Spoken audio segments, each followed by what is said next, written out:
Okay, hello, good morning everyone. So, ito po yung gatas ko. Habang ako po ay nagkakape. Bawal kasi sa akin guys yung kape.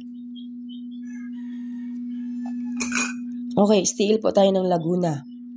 So, sa Laguna guys, ito po yung ating nakuhang sumada. This is 16 Gs 12.24. So, sinusumada ko na po siya guys bago ko po i-video kasi nahihirapan po talaga ako guys maghawak ng camera kasi nakakapagod So, nangangalay yung isa kong kamay. Tsaka, yung mata ko, iniingatan ko rin yung mata ko kasi yung mata ko talagang lumalabo na. Okay, so yung style natin ng Quezon Province, 16, 26, 9, 22. So ito naman po guys yung style natin ng Rizal, Gis 11, 6 at 2. Gis 11, 6 at 2, style ng Rizal. So ganun guys, meron ako sa inyo ipapakiusap, no? So kung kayo po ay taga-style ng Laguna, please naman pakishare ng ating videos.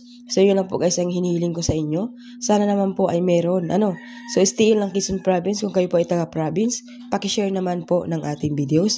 Maraming salamat po. Yung style po natin ng Rizal, kung kayo po ay taga-Rizal, please pakishare naman po ng ating videos, okay? So, yan po ay balik. So halimbawa guys, meron kayong kinukuha. So sana meron din kayong ibinabalik.